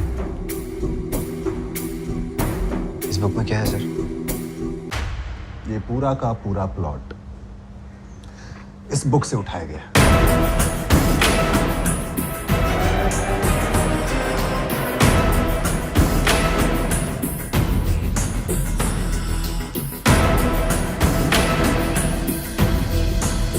वैभव प्रसाद रश्मि से सोशल मीडिया पर मिलता है। वैभव को पहले से पता होता है कि रश्मि किसी चीज को लेकर परेशान है। फिर दोनों बाहर मिलते हैं और प्राजक्ता के केस में वैभव प्राजक्ता को एक गारमेंट स्टोर में देखता है, फिर एक कस्टमर की तरह बातचीत शुरू करता है और फिर प्राजक्ता से इसे प्यार हो जाता है। अब गौर से रश्मि कुशवाहा और प्राजक्ता तिवारी को देखो।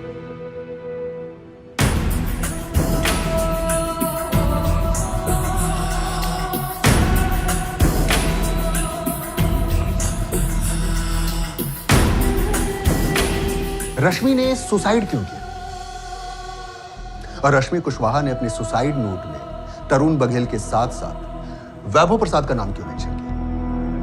You know what, 100% Prajakta Tiwari को टारगेट किया गया है।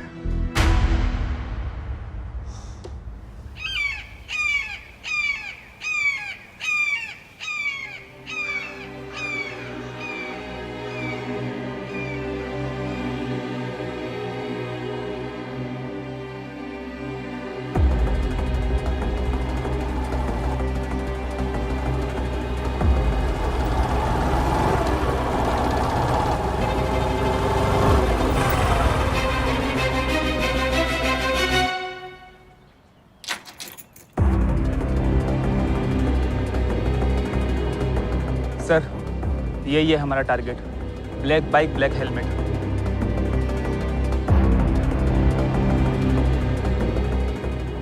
चाहिए।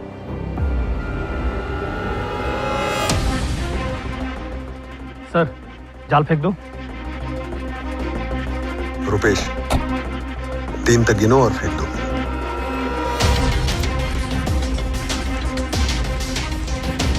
ये सचमुच मुझे मारने आया? नहीं, पैसे उधार मांगने हैं। पीछे रहे वरना गोली लगेगी।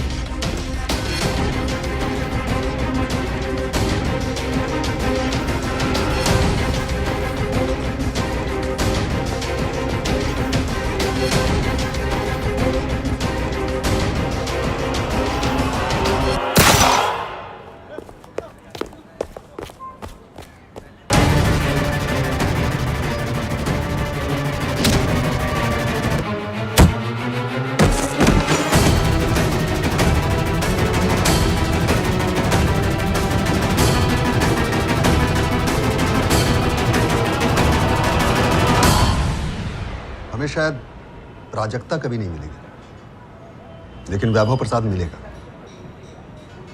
वैभव तरुण बघेल को मारने आएगा। हेलमेट निकाल दो वैभव प्रसाद।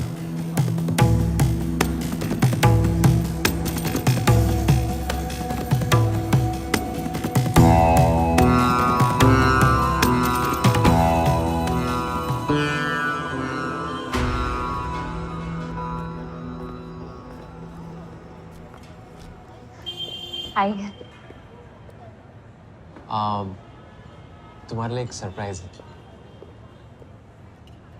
तुम क्या अपने घुटनों के बल बैठकर हाथ में फूल लेकर मुझे प्रपोज करने वाले हो? नहीं, मैं तुम्हें अपने घर ले जाने वाला हूँ, अपने माँ बाप से मिलवाना। वैभव, लेकिन मेरे पेरेंट्स मुझसे मिलना चाहते हैं अभी, आज।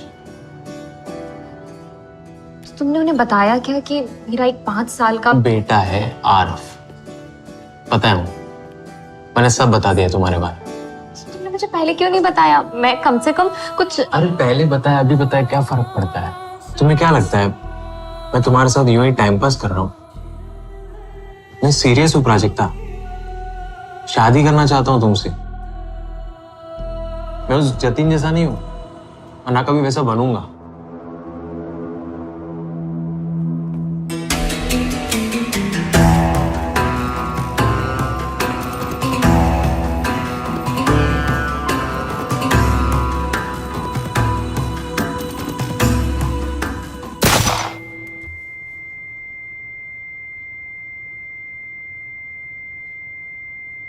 अगली गोली सीधा तेरे दाएं पैर में घुसेगी, उससे अगली तेरे बाएं पैर में। अब जल्दी बोल कहां है वो?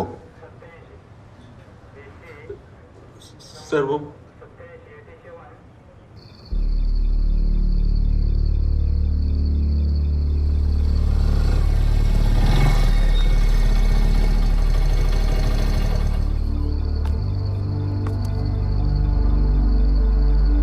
आओ।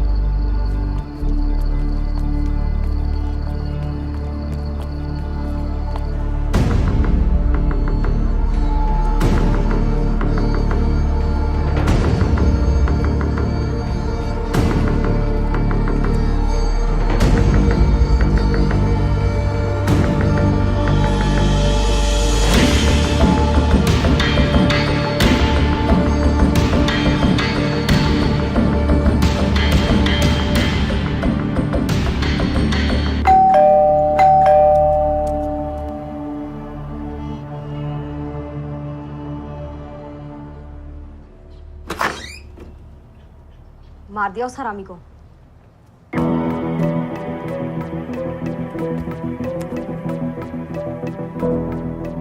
सो सॉरी, वो तो नहीं हो पाया। एक्चुअली हम तुम्हारी स्टोरी पे फुल स्टॉप लगाने के लिए पहले ही आ गए। वो क्या है ना कि हमने वो नॉवल पढ़ ली जहां से तुमने प्लॉट चुराया।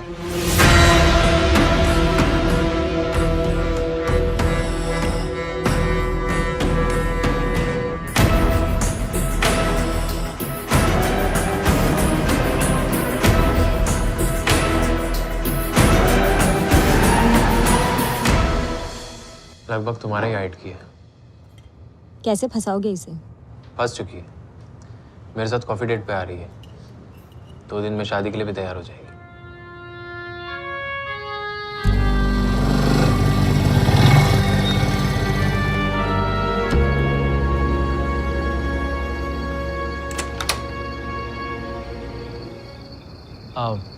ये मेरी छोटी बहन रश्मि है। तुम्हारी छोटी बहन भी है? तुमने तो कभी बताया ही नहीं। मैं चाहता था तुम खुद ही मिल लो। आओ प्राजक्ता, वेलकम।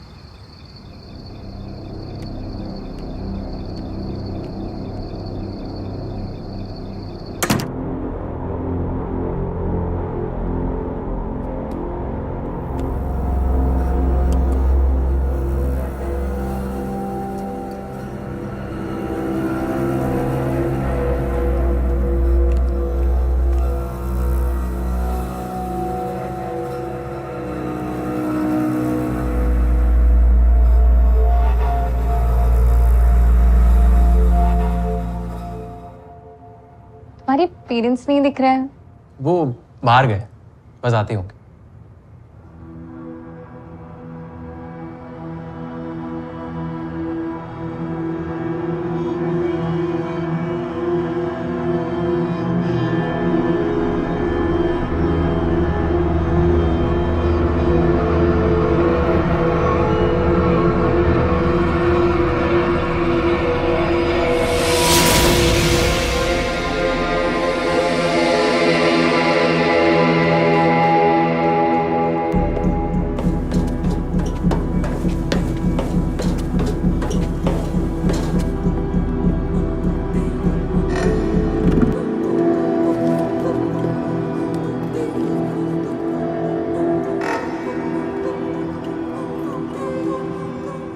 इतना काफी है?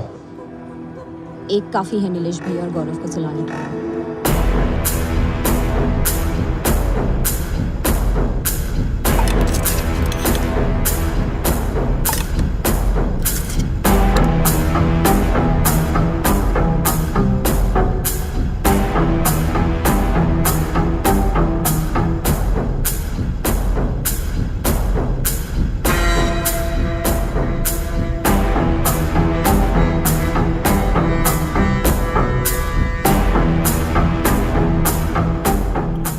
था प्राजक्ता के लिए।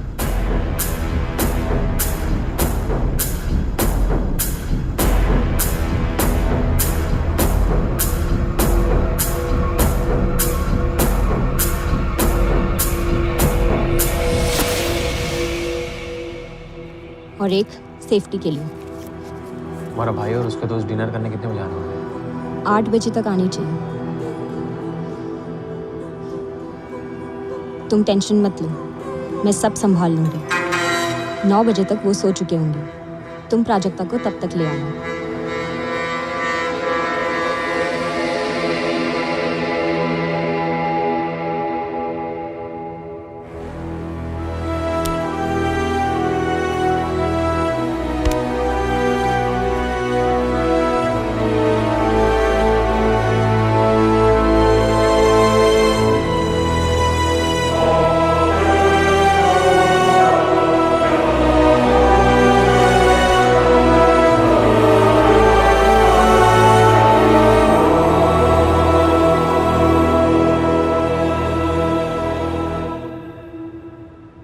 अगर आपकी पुलिस ने तरुण बघेल को नहीं छोड़ा होता तो मुझे ये सब करने की ज़रूरत ही नहीं पड़ती। लेकिन आपकी पुलिस उसका कुछ नहीं बिगाड़ पाई। मैं उसे सज़ा देना चाहती थी।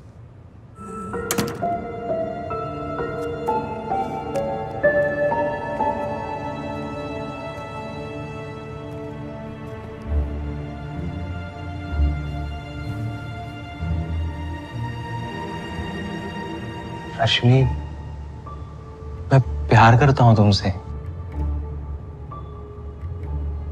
मुझसे प्यार है तो पहले तरुण बघेल से निपटना होगा वैभव। मुझ पे भरोसा रखो। मैं अपने बीवी बच्चे को छोड़कर तुम्हारे पास आया हूं। हम तरुण बघेल से निपटेंगे। ऐसा रेड मारेंगे कि ना उसको ना किसी को समझ आएगा कि क्या हुआ है उसके साथ। बात अब सिर्फ तरुण बघेल को फंसाने की नहीं है, तो उसे मारना होगा। हिसाब बराबर होना चाहिए। मेरे माँ बाबा को मारा है तरुण बघेल ने, उसे भी मरना होगा। पर ऐसा करेंगे तो शक तुम पर ही होगा, तुम ही फंसोगी। मैं नहीं फंसूंगी वैभव, मैंने पूरा प्लान बनाया है।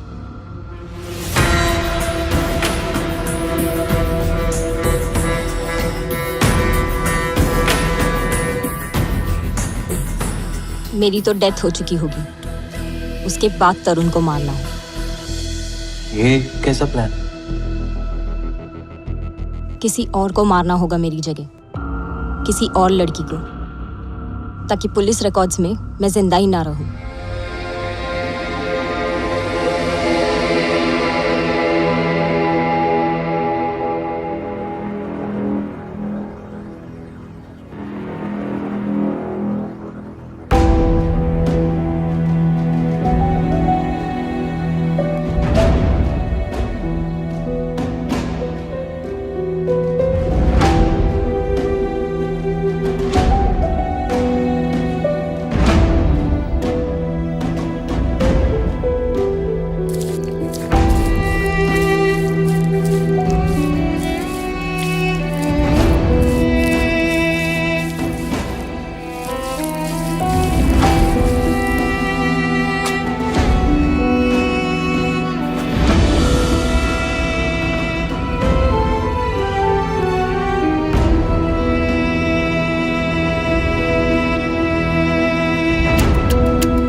क्राइम नॉवल से प्लॉट तो चुरा लिया, लेकिन लगता नहीं है तुमने इसे एंड तक पढ़ा हो, क्योंकि हर क्राइम का रास्ता जेल तक ही पहुंचता है। सिवाय तरुण बघेल के क्राइम का। वो तो जेल के बाहर घूम रहा था, अब भी घूम रहा है। जो मेहनत और दिमाग तुमने एक निर्दोष लड़की प्राजक्ता को मारने में लगाया, वही दिमाग लगाकर लड़ती तरुण बघेल को सजा दिलवाने के लिए। लड़ी थी मैं, पर क्या किया आप लोगों ने, ये जानते हुए भी कि उसने मेरे माँ बाबा को इतना प्रताड़ित किया कि मजबूर होकर उन्होंने सुसाइड कर लिया। मैं आगे कितना भी लड़ती, फिर भी आप लोग तरुण बघेल को छोड़ ही देते, ये कहकर कि अबेटमेंट टू सुसाइड का केस है, आसान नहीं होता प्रूफ करने के लिए। तुम अपने प्लान में कभी कामयाब नहीं होती रश्मि। चलो एक सेकंड के लिए मान लेते हैं कि तुम अपने प्लान में कामयाब हो भी जाती, तो प्राजक्ता के मर्डर करने के बाद तुम चैन से सो पाती? अपना नाम बदल करके, आइडेंटिटी चेंज करके सुकून से जी पाती? प्राजक्ता का एक 5 साल का बच्चा है, आ रहा हूं, मिलना चाहोगे उससे? वो अभी तक उम्मीद लगाए बैठा है कि उसकी मम्मी उससे मिलने आएगी।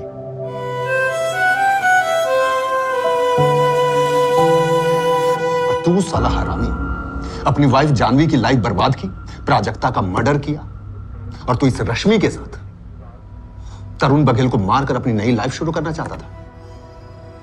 अबे गधे, ये तुझे भी बलि का बकरा बनाने वाली थी।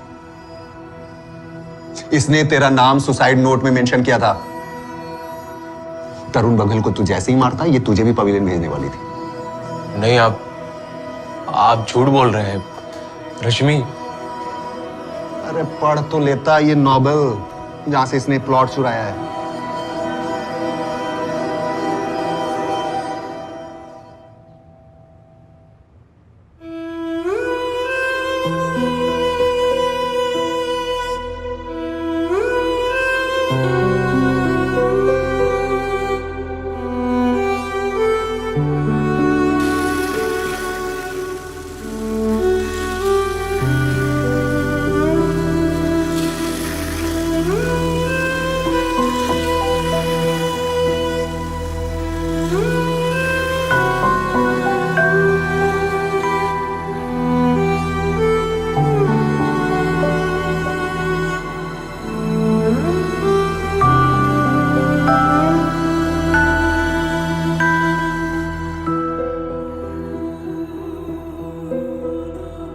जानवी बेटा, तू वापस अपने घर बनारस आ जा।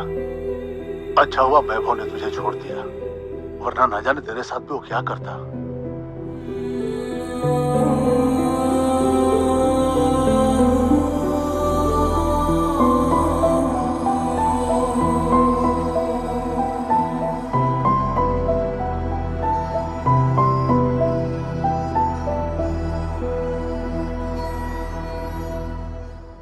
आपका शुक्रिया अदा कैसे करूं साहब, जान बचाई है आपने। ये शुक्रिया अपनी जेब में रखता तरुण बघेल। इसे मेरी पहली और आखिरी वार्निंग समझना। तुमने अगर पैसे लेने के लिए अगर किसी के साथ मारपीट की या उसे धमकाया, तो अगला मर्डर केस मेरे टेबल पर तेरा होगा।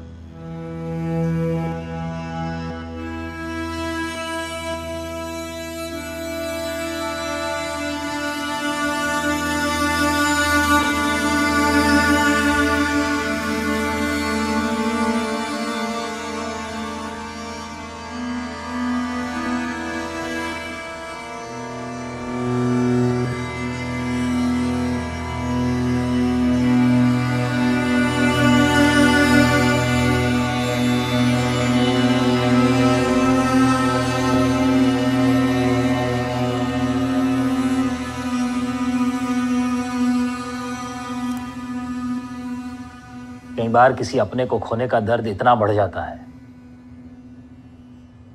कि हमें अंदर से झंझोड़ कर रख देता है, क्योंकि हमें क्लोजर नहीं मिल पाता, खासकर तब जब उसके साथ ऐसी कोई अननेचुरल घटना हुई और जिसमें उसकी जान गई। और ऐसे में अगर हमें क्लोजर चाहिए तो जैसे को तैसा, एन आई फॉर एन आई, ये उसका आंसर कभी नहीं हो सकता। अगर दर्द मिला है तो उसका मरहम किसी को दर्द देने में नहीं है, बल्कि खुद को संभालने में है, खुद को समझाने में है, ये समझने में है कि दर्द चाहे कितना भी बड़ा हो, उसका मरहम सिर्फ वक्त है। वक्त के साथ साथ सब कुछ ठीक हो जाता है, एंड बिलीव मी, ठीक हो ही जाता है। लाइफ में always think positive, think good, think wise. भला सबका हो, भला खुद का हो।